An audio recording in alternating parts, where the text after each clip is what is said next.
Hello, welcome to Nursing Today. I'm Mark McDonald at St. John's Hospital in Springfield.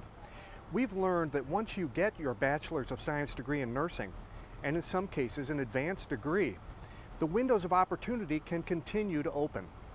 In this program, we'll learn what some of those opportunities are like.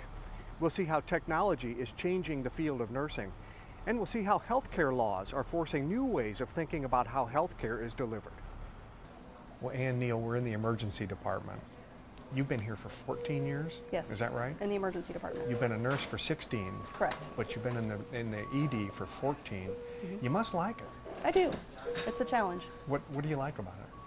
I like that there's something different every day. When you come in, you don't know what you're going to have, what kind of patients you're going to have, or how busy the department's going to be, and so I like that part of it. You like the unpredictable, I guess, huh? Yes, yes. Now, when you come to work, you don't know whether people are going to be coming in here screaming and kicking, or whether there's going to be a gunshot wound or a heart attack. You have no idea what you're going to face. Right. And that's okay with you. Yeah. Well, that's what makes it exciting sometimes. I mean, not that I want people to be hurt, but I mean, sure. I mean that's going to happen, and we're the ones that are here to take care of them. Right. So. You're sort of the first line, aren't you? Yes. Yeah. Yes. Also, I didn't know this, but you try to segment the people that come in here, and with those who are going to need longer-term care, with those who need extremely acute care. Right. So usually, I guess, the least serious people get segmented from the more. Which side do you like to work? I like the main side with the sicker, Mm-hmm. Sicker patients. The other side is good because it's a nice change every once in a while. But as far as day to day, I like being on the main side. Mm-hmm. Usually, it's sicker patients, and there's more trying to figure out what's going on with them, looking at the lab work, putting the picture together to find out what's going on with them. Mm-hmm. Okay, so you like the diagnostic part of it, kind of. Many of us come into a emergency department, and it feels like controlled chaos to us. How does it feel to you? I know how that is what it looks like, but usually around here, everybody knows what their role is. Yeah. So it might look like they're running around aimlessly, but everybody knows what they're doing, what their role is, they all got a place to get the job done. They know where to go. And they know what is being done, so they see that job's being done, so they go to the next thing. Mm-hmm. So everybody works well together. One of the great things about being a nurse is that you have so many choices in what you can pursue. You know, if you wanted to do another specialty, you could probably stay in the same hospital and do another specialty. Do you ever foresee yourself doing that? Yeah, I used to be a cardiac nurse, which I still take care of cardiac patients. That's the nice thing about down here. But I would also probably look at hospice. My dad had gone through cancer and passed away, and he was up in hospice when that happened. And I think they did an excellent job up there, and I thought if I ever did choose a different nursing career, that might be a place I would go. Mm-hmm. But for now, the ED down is here. for you, huh? Yes. Okay, yes. Thanks. Thank you. Clear call. Are you a cardiac nurse? Would I be right in calling you that? That is my background. I've done cardiology for 38 years, yes. 38 years? 38 A newcomer. That's true. Okay. And actually, functionally, you're part of the heart failure team. That's correct. So when a patient has is diagnosed with heart failure, you, a physician, and your whole team sort of treat this patient as a team. And in fact, you're the coordinator of that team, aren't you? That's correct. How long have you been doing that? For about 15 years now. Really? We've worked with heart failure patients, started our heart failure patient as a feeder program for our heart transplant program, and then recognized very early on that treating the heart failure patient aggressively, many of those patients didn't need to have a heart transplant. So they could keep their own hearts and try and optimize their medical therapy, use pacemakers, do whatever was needed for those patients to improve their quality of life. Right. So it's pretty rare these days actually to need a heart transplant because of the many treatments that are available to help a patient. That's correct. Yeah. In fact, you have a patient who's having a heart transplant who's going to be coming back to the area, and you'll be treating that patient as a follow-up to the transplant. That's correct. We take care of them a year after they've had their transplant. We can do their biopsies, take care of medical management if they prefer to come back to this area, especially since many patients are sent to other states now to get their transplants based on their insurance coverage. We're learning during this program that what many of us thought nurses do is not at all what nurses do. I always thought, well, if you're in the hospital and you need a pill, or you need to hit the light, somebody comes see, well, that's what a nurse does. But we're learning that nurses do a whole lot of other specialized things, and in the heart failure program, that's certainly true, isn't it? Correct. Well, we see our patients in many different avenues. We see them in the hospital for education to teach them about heart failure. We see them in what we call a hospital-to-home clinic within 7 days after they've been discharged from the hospital to make sure that they understand what they were taught. Because changing your diet when you have to go to a 1,500 milligram sodium diet is a huge change in people's lives. And to make sure that they can afford and are taking their medications. If they're having problems with that, then we try to help them with social services or whatever they need to make sure they're successful. Then we have a heart failure clinic with our multidisciplinary team, and in there we have a counselor, we have a pharmacist, and we do cardiopulmonary stress testing to explain to patients if their shortness of breath is from their heart, from their lungs, or deconditioning, so we can help that patient understand, you know, what the next step is going to be in their care. And we prepare them along the road. You know, the heart failure journey for some patients is a long one that they can stay successful with medical management or can have a pacemaker inserted or an ICD, things that can help keep them stable in the environment. But some people go on to need heart transplant, or we put them in the terminal side of care and support them in that dying process, however that may be. And in the last 15 years, would you say that this is a line of work that you find particularly rewarding? It's a very exciting field because so much has changed, and always rewarding when you're working with patients and can help make a difference in someone's life. It makes you feel good as a person, yes. Thank you. Well, Sherry Day, you probably feel right at home in this room, this Cath Lab, because that's what you do, isn't it? Yes, it is. Yep. When you get a procedure, for instance, or when you're assigned to a procedure, it could be a number of different sort of complications, couldn't it? What sort of things are you prepared to handle in a Cath Lab? Well, we're prepared to handle any problems with heart rhythms, with blood pressures, with just a variety of things. But the nice thing is we're in here with the doctor. He's with us the entire procedure. So I'm not only in here, I'm not in here by myself, but I'm in here with the doctor and a team of very trained professionals as far as the x-ray techs and the monitors and the scrubs, and we just work together as a team. But when that procedure is over, that's your patient. You're going to leave with that patient, aren't you? It is. Yeah, it's mine. I bring it in, set things up, get things ready, monitor during the procedure. I do sedation, and I'm just there for the patient. Yeah. So whether that patient might need, he might just need a pacemaker, for instance. Might need to be to go in and have some arteries cleared out, for instance. A stent, maybe. Yep. So anything you're prepared to do. Anything. Yep. We've had some procedures you start out as a heart cath, but then they have a rhythm disturbance, and then you may be putting in a pacemaker, you may be putting in a defibrillator. So you never go in thinking it's just going to be that, because it could be a variety of things. Now, we've learned during this program that nurses may be assigned to one specialty and then take on another one and then move to another one and move to another one. You've been in other specialties, haven't you? I have been. As far as in the cath lab itself, we may specialize. There are some that do rhythms, and maybe they work in the EP area more so than in coronary. But then there may be a time that with perhaps changes in staff, that rhythm specialist may be over in the coronary lab, or vice versa. So it's you never know where you might end up for the day. Okay. Or if you wanted to choose to go away from the cath lab and to become another specialty nurse, you could do that as well. I could. But you've been doing this for what, 5 years? I've been in the cath lab 5 years. Started out back in 1983 on CPU as a cardiac nurse, and then later worked for a cardiologist. So I've been here and there.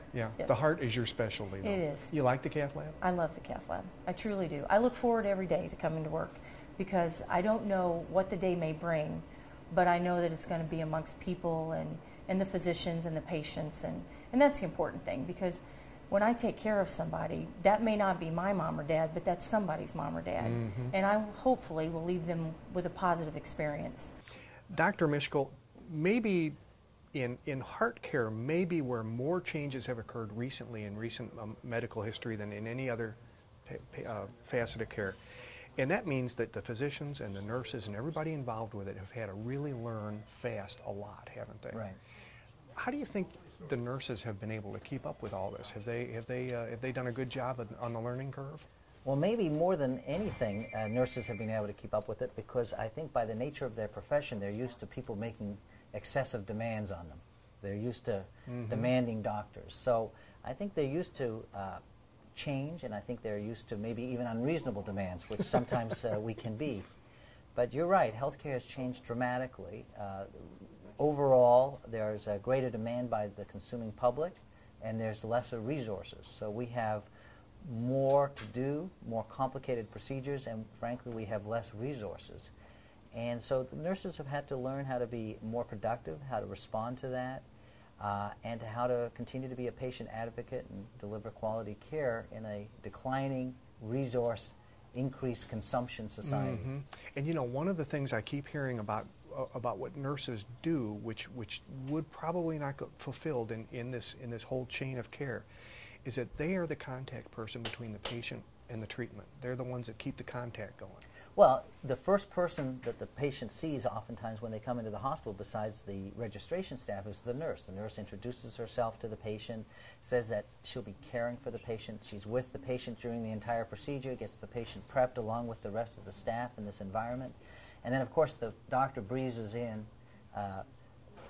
does his or her thing, and then leaves, and then the patient's left to the care of the nurse. Mm-hmm. And the last face the patient's going to remember is the nurses. In fact, many times patients, when they come back to see me, don't remember that they ever saw me. If it weren't for the bill, they wouldn't even know they'd seen me. But they do remember the nurses, and they remember the nursing care, good and bad. So, you know, really, both for my practice and for the hospital's reputation, nursing care is paramount.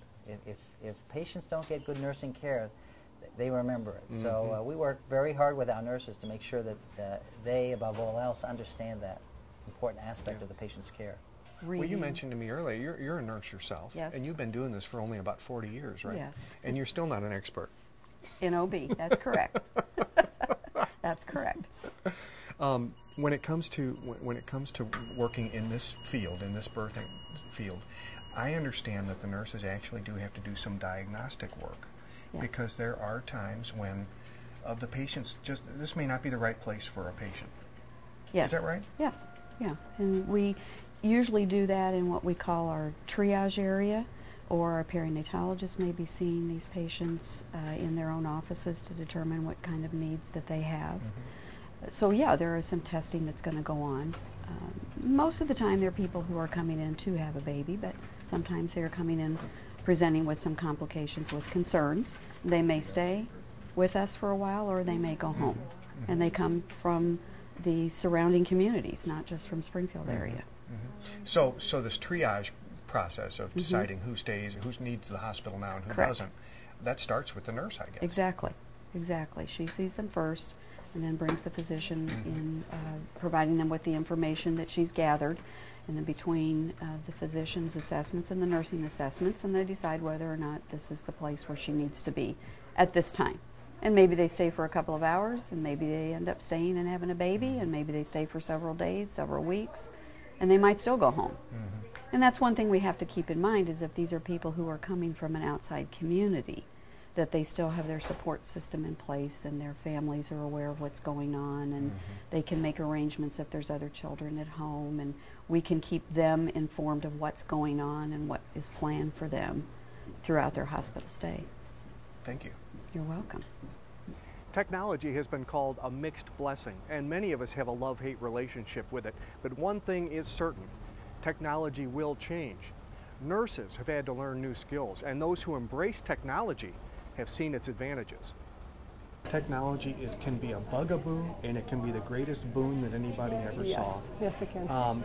For nurses, what will they need to do to be prepared for coming technology? Well, they have to be very adept at a computer. That's the number one thing. And I think certainly some of our older nurses and older physicians struggle with that. And it's also understanding, how do you send data back and forth? How do you pull it up from here or there? It's also working with all of the technology that's now in our intensive care units. Even on our med-surg units, we have a lot of technology. And understanding how that all works. How do I send that information maybe to the doctor at home to see? Now the doctors can see an EKG rhythm. They can see the vital signs. They can see what medications were given an hour ago. Wherever they are. Wherever they are. But the nurse has to be able to have the capability to send that, to know when to send it, how to send it, and get it there in the time that's necessary to know it. So lots of interaction. Technology is just growing by leaps and bounds. Just as soon as we get used to one piece of technology, they've got a new version out. Sure. So it's great stuff. Yeah. So you never stop learning. Absolutely not. Absolutely not. I think the only time that happens is when we meet our maker. Well, Nancy Fahey, as time goes on, nurses get asked to do more and more and more with technology. Right. And as they're up there on the floor trying to solve their problems, they've had a lot of help. I mean, you're in the field called informatics, Right. which maybe 10 or 20 years ago, that wasn't even a word. Didn't exist. Didn't exist. And now nurses not only have to know what it is, but they need to know how to make it work for them, don't they? Right, right. What is informatics? Informatics is a new field in nursing, and it's the relationship that the nurse has with the computer system. The purpose of that is to help get the technology at the nurse's fingertips that'll help her do her job better. Mm-hmm. Okay, so you're a nurse on a floor, okay? Then you're really not. You're an administrator Right. With the hospital system. But it's sort of part of your job is to make sure that these computer systems are working and serving Right. the people that work them the best they can. Okay, so you're a nurse. Let's pretend you're a nurse on the floor, and you have come across a problem. Let's say your patient is getting ready to go home sometime soon, and this person has had wounds that need to be dressed, and the medication has to be right. They need to know how to take it when they get home. So, how does this help you? When I would come on shift, I would take my device and look up information about my patient. I'd look to see if there's been any education that's already occurred for that patient. I'd find out what my other nurses who have taken care of that patient have done for that patient, and it would help me to start planning on what I would need to do to help that patient get home. So I might open up their care plan, and when I open up the care plan, I'd be able to see that they've had these types of problems, whether or not they've been addressed, if they've been taught information about it or not, and I would pick up wherever the last nurse left off in preparing that patient to go home. So in the case of someone who needed instructions for their wound, I'd go ahead and select that item about wound care, pull up the information, talk to the patient about whatever it is, about their dressing change that they needed to be informed about, print out instructions by just picking a tab, tabbing there. Yeah. The instructions will print out, or we can also send those instructions electronically to patients if they have a way of accessing them. And verify with them that they understand the information we shared with them. I come back in here and I can document that I did that with the patient, what I taught them, and what who was all in the room, if other caregivers, family members were there with them, and then sign my document, and the patients are ready to go home, knowing that those instructions have been given. Okay, and all that then is stored as well, so that if anybody has any questions about what the patient might need, that's all been stored. Right. So if I came in a week later and I had a problem with that wound, or I can come in and can see what instructions were given, what we told the patient. Maybe there's a reason why we have to change what was done for the patient, but I can always retrieve that information from a previous visit. So, I mean, no more charts. I mean, they don't need charts anymore. They can just go in. They need one of these tablets is what they need. Right. They need a tablet. It could be a desktop computer. There's some handheld devices that nurses have. There's actually a variety of devices they can use depending on where they're located in the hospital. But this is really all that they need.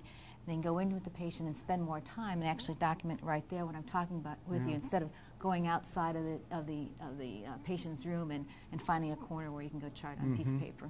This is wonderful, but it also brings up kind of maybe another problem is the learning curve, because now nurses have to learn new fields, don't they? Right, right. There's probably the average age of a nurse is somewhere in mid-40s or so. So just there's definitely a learning curve for the nurses. They may have not grown up using computers, yet there's a lot of younger nurses who using a computer is second nature. So nursing schools alike are trying to improve their curriculum so that they can get the nurses ready to use a computer when they get out into the world. And there's always changes that are happening with the computers. Well, Brian Finn, we're in and I think it's, correct me if I'm wrong, the Regional Referral Operations Center? Correct. We call it St. John's Connect. Okay. It's a relatively new service for St. John's. You have chosen to have nurses man these referral stations. Why is that? We just felt that it was so critical to have experienced nurses who's had experience in critical care nursing and a variety that we've had the fortune of recruiting, but that knowledge about the clinical exchange of information, because what we do is we engage physicians who need to send a patient from a rural community hospital to St. John's Hospital for a possible higher level of care. And so during that exchange and the information that's shared, the knowledge that those nurses bring to then help facilitate the appropriate transfer and the transfer of that care of that patient is just so critical. Okay, so let's take a situation, for instance. Okay, a call comes in from an outlying hospital, and one of the nurses here at one of these stations takes the call any time of day, 24 hours a day. Correct, somebody yeah, here. 24/7. And that doctor is calling, has a patient who has a specific problem, knows that he or she can't handle that problem, and wants the patient admitted and needs somebody on this end who knows what that patient might need, what services are available, and how soon those services could be provided. Correct. So she can make all the arrangements at this hospital to have that person admitted. That's correct, and that's so critical because, you know, the timeliness of care for somebody who's in a critical situation in a rural community hospital is key. So they help facilitate the exchange with the physicians, the clinical exchange. They take the order from the accepting physician. Then they'll assist with the arrangement of transportation. If it is a need for air transportation, we have that available to us, and we'll expedite that immediately. If ambulance service is necessary, because of the critical nature, we can arrange that as well if the sending facility doesn't have it. So the admission takes place right here, the bed placement, so once the patient arrives, where they're going to go, and then potentially any tests that they need to have done prior. The nurse has the knowledge and the overview and the experience of this whole medical experience to put all this together. Correct. Correct. Now you also, the nurses have to rely on a certain amount of information, and every day that information changes. So they put together this information board that has everything they need to do their job here. Yeah, we take a look at each day what are the key physicians on call, because that's important and information to have, as well as making sure it's readily available, so that we can expeditiously connect that sending facility with the physician on call. Behind the scenes, we've got quite a unique documentation system that allows us to log that call as well, and all of the components of it, so that we can track step by step what has occurred during the conversations, what decisions were made, what transportations were engaged, in addition to something simply as recording that call, to have that as support documentation about how we manage that. Excellent. Well, Dar, this must be an interesting job. It is a very interesting job, very good opportunity to learn clinical, listen to the doctors. I love the job. And you've had a lot of nursing jobs, haven't you? I have. I worked in pediatrics at St. Mary's in Decatur.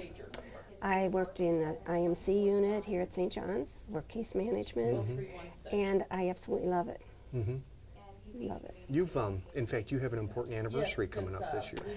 Well, if I tell you what it is, then you'll know how old I am, but yes, I've been a nurse for 50 years this year. Oh, be darned. And you graduated from St. John's College of Nursing. Exactly. And now you're back here, working here, in a rather new field, because this whole office is new. It's new. It started in December, and they're all RNs that work and answer the phones, and we have a clerk to help us. And we facilitate transfers from outlying facilities. In fact, you just got off the phone with a call. Just did. Yeah. Just what did. was the situation? They were requesting transfer to a surgical bed. The patient had had a cath at another facility, and they are going to require open heart surgery. And I connected the two doctors for discussion. Our doctor accepted, and I received orders from him, facilitated the transfer. Connected the RN at the transferring facility with our RN upstairs. It's going to receive the patient. They got report, and the other hospital will schedule their ambulance. If they can't, we do the transport for them, and everything goes smoothly. You know, I would just bet that if I were a physician in a small clinic or hospital outlying, I would be crazy about this. It just clears away all the red tape. They talk to us, and once we get the initial information, everything's taken care of. And we connect them with the correct doctor that they want. And it's very interesting. I get to know the nurses in the other hospitals, and they get to know me. I usually work Saturday and Sundays, and they'll say, you know, oh, I know you're here today. And and it's wonderful. It's wonderful. And we receive transfers from all this part of the state, Quincy to Danville, and into southern Illinois. I've had them as far south as Carbondale. and then up to Lincoln. Wow. So it's very interesting. And we do pediatric transfers and maternal transfers. Well, thank you, and good luck on your Thank next you. 50 years as a nurse. I hope it's not another 50, but right now I'm loving this. Now, Mr. Ritz, running a major hospital is a big challenge in its own, but in this day and age, with all the planning that you have to do, looking ahead to a health care law that's being challenged in the courts, Medicare and Medicaid reimbursement changes that are being talked about all the time, having to add new facilities to stay up with the times. How do you foresee all these changes coming along affecting the field of nursing and the nurses that are in the field and those to come? Well, it's a very good question, but I think the quick answer is the same way it has been affecting the field of nursing for many years. The field of nursing has advanced so fundamentally that most people don't even appreciate unless you're in the field of nursing or close to it yourself. Today, nurses perform tasks, oversee the clinical management of patients, communicate very critical information from advanced technologies and information systems that probably weren't thought of 20 years ago. So the fact that this level and rapidity of change is occurring in our industry and the impact on nursing, by and large, our nursing profession is solid and continues to adapt. Now, we need more nurses, obviously, in our field, and thus the College of Nursing is so prominently important to St. John's and to our hospital sisters health system, but nurses are adept to changing constantly. You need more nurses now. Will the healthcare field need more nurses in the future, even more?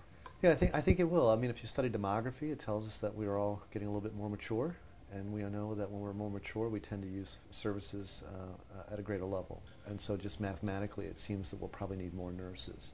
But we may need more different nurses. The field of nursing today is probably what the field of primary care was 30 years ago. And in fact, I just recently saw a journal, and the cover was that, you know, the nurse will see you now. Implicit in that cover is the fact that nurses are front gatekeepers, if you will, on how to access and use the healthcare system. So in some respects, the healthcare industry has advanced so much, and nurses have, in fact, been leading the way in many ways, that the type of nurse in the future will be radically different than the nurse 30, 40 years ago. They'll still care a lot about patients, but they'll be in a much more controlling role, if you will, about how the healthcare system is utilized for patients. So to some degree, we at the College of Nursing, in fact, think that there is a new level of nursing to be planned for, a level of nursing that perhaps would take today's nursing profession and even advance it further in terms of making major decisions about the clinical care systems patients receive. Two things seem certain. The demand for nurses will rise and their roles will expand. But one role will stay the same for nurses. They'll be on the front line of healthcare, the principal caregiver, and the main cog in the patient support system. This has been Nursing Today. I'm Mark McDonald. Thanks for watching.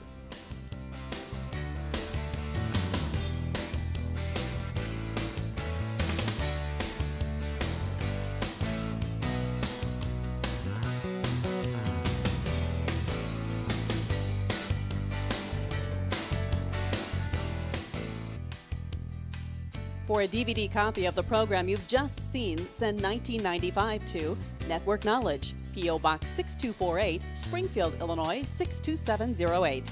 Be sure to include the program name, subject, and when the program aired.